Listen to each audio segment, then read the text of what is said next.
Hey, B. I know, girl, I'm late as hell, but it's okay because we going to still talk about Real Housewives of Beverly Hills. So come on in here, like up the video, and let us go and get started. So, y'all know Garcelle's son is modeling, and I think that's great for him. Isn't he a twin? I thought that she had one of the older sons, and then the younger ones were twins. I think that's right. So, I'm wondering what the other one is up to. But the one that she got out there modeling, I think that's gonna be good for him. He definitely moving like a pro. So shout out to him. Now, Kathy is deciding that she's gonna take the girls on a field trip. Well, not a field trip, but you know what I'm saying. It's giving a field trip, honey. But she's gonna take the ladies on a trip, and she has decided that she's gonna make them like personalized suitcases or whatever. And I'm like, Kathy, you could have called me, bitch. Okay, you could have put my initials on there. I would have came, girl. I mean, hello. But anywho, so she does that for the ladies. We see where Kyle is having a talk with one of her daughters, talking about Mauricio getting ready to take a trip, and Kyle is slick, wondering like, is he going on this trip by himself or what the hell he got going on? All right, the daughter is just like, I don't know what the hell daddy doing. Okay, I don't know what that man got going on, but whatever he doing, he could do it. Okay, listen, Kyle is missing Mauricio. She is missing that man, and that's what you get. That's what you get, girl. You thought you was gonna be able to bring your little girl on this show, your little girlfriend, whatever she was, your little girl toy, onto this show. Slick embarrassed that man and thought that he wasn't gonna move out and start living his good life. Hate it for you, boo. Kathy and Kyle, cause as you know, Kathy is running her errands. She does stop by Kyle's house, so she's chatting with Kyle. Kyle is over there trying to redecorate the house so that she can keep her damn self busy. All right, if she could keep her mind occupied, she doesn't have to worry so much about, being at home alone. But girl, they saying that Teddy ass done moved in with us. So I don't know what them ladies got going on over there, honey. Teddy, do you have some children of your own that you could go be with? Because why the hell you done moved into Kyle house? Girl, what kind of shit y'all got going on, girl? I guess. Anyway, child. So Kyle, of course, talking to Kathy, she brings up Dorit and says that Dorit is mentioning all these different things that she has done to her, that Kyle has done to her, and she doesn't have anything solid. And for me, I'm just like, Kyle, I am so tired of you mentioning all of these issues that you feel Dorit has when you're really speaking about yourself. You are the one that keep moving the line every time. You keep moving it, saying it's this thing, and then no, it's that thing, and then it's also this, and then the final straw was that. You're the one that's doing that. You keep moving the meter, and nothing that you have is solid in my personal. Okay, so it's just crazy to hear you say things that you feel Dorita has done to you, or the things that she's done that you find issue with, when really a lot of what you say you talk about yourself. So Kathy says it wouldn't have bothered her years ago, but right now she hypersensitive with everything that she got going on. I think Kathy's right. I think she is hypersensitive. And in addition to that, I just don't see the issue, the things that she is finding a problem with. It just doesn't make sense as to why she's mad. You're upset about something, somebody bringing up Teddy and how Dorit responded about it when it ain't got nothing to do with you, but everything to do with Teddy. Let Teddy feel away. You upset because you spilled her drink on her and she joked and said that you weren't her favorite. You upset with her because she told the truth and said the more time you spend with old girl, the less time you spend with her. Go away from us with this, Cal. You have made your own decisions and you're having to live with the decisions that you chose to make. And instead of you sitting in that and accepting the accountability for the decisions and the choices that you made, you're trying to find somebody else to put some type of blame on. And I don't like that. You about tired of putting it off on your sisters and them falling back on your ass, okay? So you decided to go with Dorit. And I feel like she has always been a piece of a punching bag for you. So it made it easier for you to, want to do this to her. But she's on your ass this season, baby, okay? Kathy thinks they need a one-on-one and not so much as having a conversation in front of everybody. All right. I typically think those conversations do work best because you don't have others chiming in, adding their 2 cents, or trying to deter the conversation from y'all to getting your own getting to the end goal of your situations, right? Some people be trying to bring in their issue with one of you guys into it, and I don't think that's how that should go. So Y'all got to figure that out. Now, Mauricio comes over to the house at some point, and him and Kyle are talking, and she seems to be a bit bothered by the fact that he over there living lavish. He over there talking about everything is good at his, bachelor pad or whatever. So she's feeling pressed. I don't understand why she acts like he's hyping up things like, oh, everything's good. This is good. That is good. This is good. That is good. Like, I'm not understanding why she thinks that he is like trying to sock it to her. I really believe Mauricio when he says everything is good. I think that he's right. He's not stressed about nothing. He ain't worrying about a whole lot. You're just at home miserable, and it seems like you want him to feel the same way that you do. It's not working, ma'am. Sorry, okay? He's good. All right. Shout out to Mauricio, honey. Okay, so oh, here's the other thing. So Kyle lets us know that Mauricio ended up signing a 6-month lease, which was fine. I think she knew that. However, what she did not know was that Mauricio was going to end up purchasing furniture. She thought that he would just stage furniture since it's supposed to be a temporary thing. But unfortunately, he purchased, like, permanently furniture. That got her feeling a little way. And I told you guys maybe last episode or the first where I said that Kyle is still hopeful that she and Mauricio will get back on track. That's why she hasn't filed for the divorce yet. That's why she's still so confused. She kind of wants to go back to what's normal for her, and she want to get back with her man. I don't really fault her for that. But girl, I do feel like she tried to embarrass that man coming onto the show with her little bookie butt. Okay? And I don't know, whatever kind of plan she thought she had in play when it came to him, it backfired on her. She want that man back, and that man is like, I'm good. That's crazy. Okay. She also said that no, I'm saying that he's gonna extend the lease. I do believe Mauricio is going to extend the lease beyond the 6 months.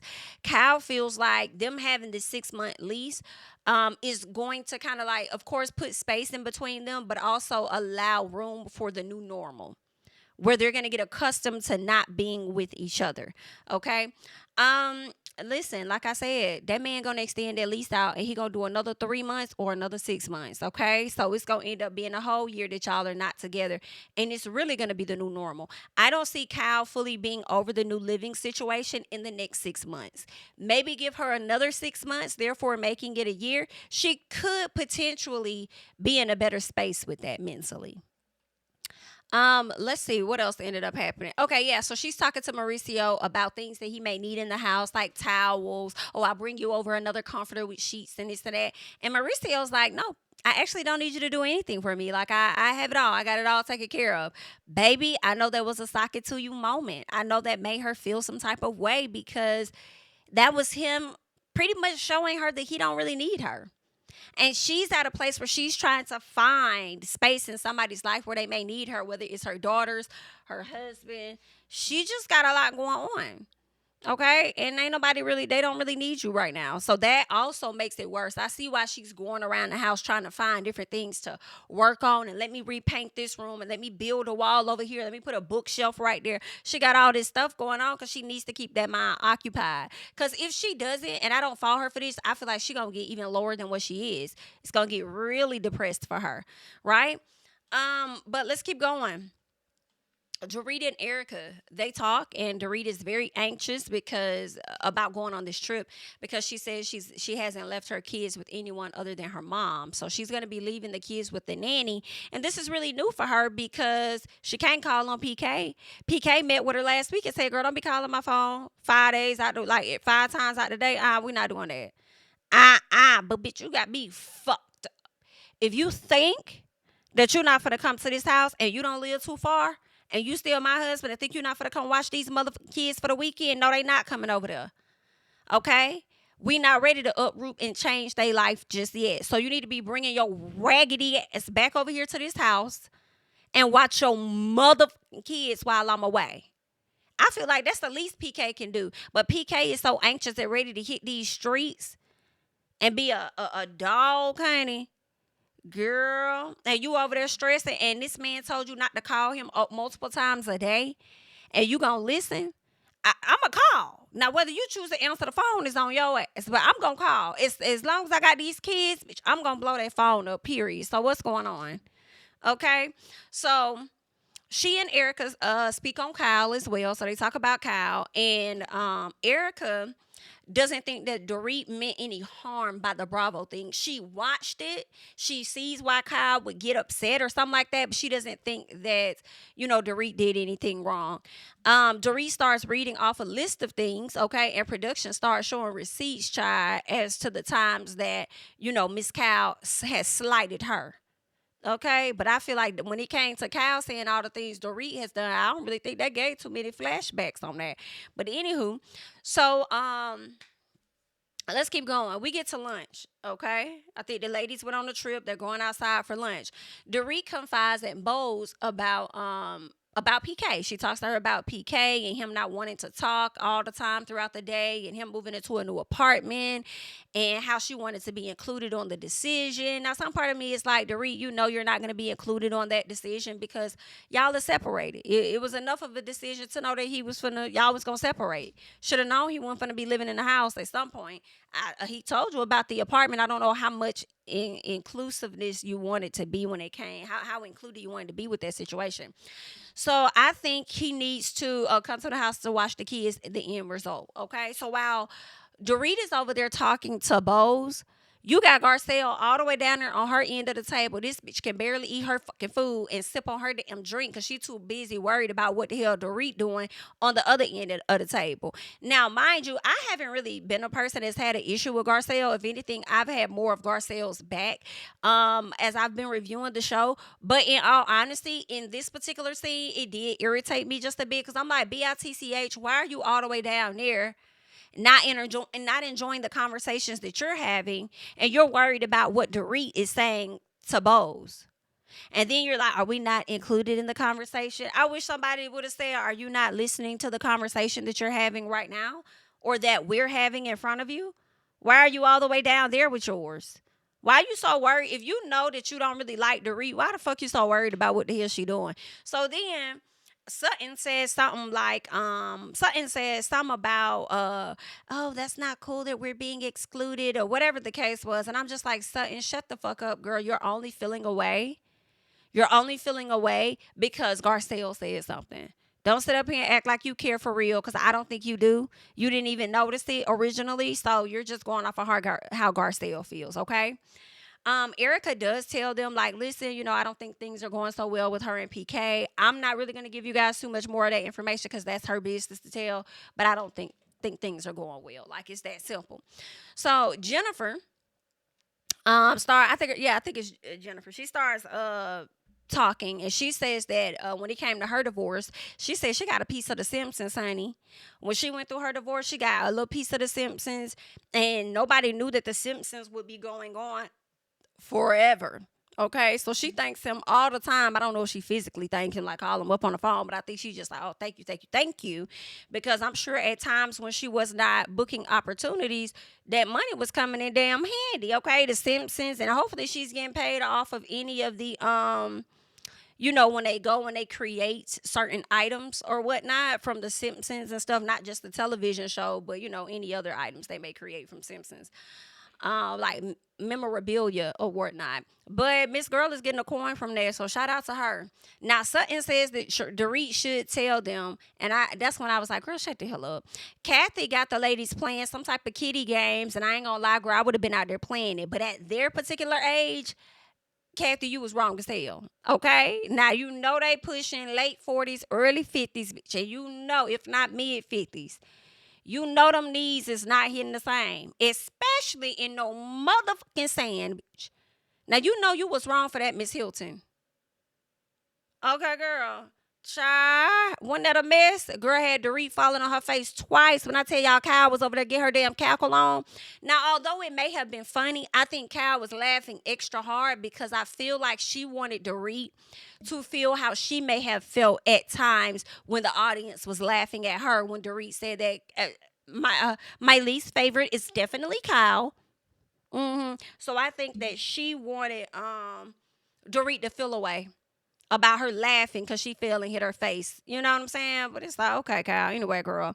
So Garcelle, Sutton, and Jennifer. Later on, they're all in the bathroom. I guess they're getting ready for something else, okay? They talk about how they felt excluded. Can y'all stop that shit? Like, I understand we be on a reality show and y'all be wanting to know people business. They're gonna tell you. I'm sure it's a part of their job. They're gonna let you know. But why the hell are y'all feeling excluded about information of a bitch that don't really fuck with you? Like, what? You'll find out. Like, god damn, excluded. What you got going on, Garcelle, outside of your damn kids and this damn production that you've been doing? What else you working on? What you got going on? And what you got going on, Sutton? Aside from you trying to befriend damn Cal and get your friendship back on track with her, what else y'all working on? Okay, you'll hear it when you need to hear it. So Garcelle gonna say, we want to get to know Bose too. If you don't stop your shit, bitch. Like when they got ready to do the whole playing the game thing, Garcelle says, I'm with Bose. I was like, okay, that's interesting. You're with Bose. I thought that was real interesting. That was intriguing to me because I've never seen you try to make any other interaction with her for real. When y'all got to I don't know whose house, if it was Kathy's house or Kyle's house, and Bose was in the kitchen. She said, I see you. And you was like, I see you too. It was really giving sarcastic, and I think Bose was trying to have a moment like us two black girls, but Garcelle for me came off a little bit awkward. Like, I see you too. Like, okay, hey bitch. Like, I don't know. Do you not want another one there? Okay, remember the what y'all tried to say about Dr. Wendy and how she didn't want what that girl name was. I forgot the girl name from last year. The other African young lady, okay, Nigerian woman. I can't even think her name. And people was like, oh, Wendy didn't want her on the show because she wanted to be the only one there. I mean, shit, Garcelle, is that how you feel? But anywho, girl, let's keep going. So, Garcelle, it's time to get ready to go to dinner. Garcelle made fucking sure that she sat on the end near Dorit just so she could get in a piece of that lady's business. Girl, you was gonna find out. God damn. When you do little stuff like that, you really be it gives that you're bothered by her. And you shouldn't be, because she don't be like, don't nobody how can give a fuck. But it's just the little things that you do that's just making me be like, girl. It's just like, I don't know. Anywho, so Kyle and Dorit are talking, and Dorit brings up Kyle storming off at Sutton's party. And Kyle says when it comes to the BravoCon, she was just reacting based on the way that Dorit made her feel, or based on the way Dorit treated her. And okay, Kyle, you're not making sense. Dorit says she went and rewatched and showed it to Erica and Kathy. I said, BIT, you better clock who else you showed it to. Now she started calling people names out. She could have said Kathy's name, but I guess she didn't want to have no friction between Kyle and Kathy. So she said that Erica, she says Erica was surprised by it and said that basically it wasn't even that deep and didn't even understand why the hell you was mad because whatever I did, I didn't intend to do. I said, ooh. And I know Kyle was taken back by that. Like, oh, really? This BIT been in my face like everything is good. Like, you know what I'm saying? Like, she's on my side, but whole time she really on yours, girl. It's a mess. So Kyle says, there's only one piece of the puzzle, though. It's only one piece of the puzzle. She says, there's so many things, all right? And I'm just tired. There's so many things that you've done, and I'm just tired. Like, girl, bye. So, of course, she brings up the situation with Teddy and Alexander Rogers asking a question about why she's trying to make fetch happen with Teddy. And she didn't like Dorit's reaction to it. And Dorit said, BITCH, what? So you pressed it? You upset with me over Teddy? You upset with me because somebody asked a question about Teddy and I didn't react how you wanted me to react? I don't have to fucking react how you want me to. That's your bestie. Okay? I need you to pick a situation and stick to it. That don't even sound right that you feeling a way about me because of how I responded to a question about somebody else. And the main reason I did that was because I didn't want to give him no further attention to ask no type of questions like that. So, girl, go away from me with this. So, Kyle says she's always worried about what people think. Dorit said, oh, no, baby, don't try me, bitch, because that will be you. Don't try me, okay? Because I don't give a fuck. I always know and understand that. You the one that be caring too much, not me, baby. So Kyle says the final issue was her showing everybody the text.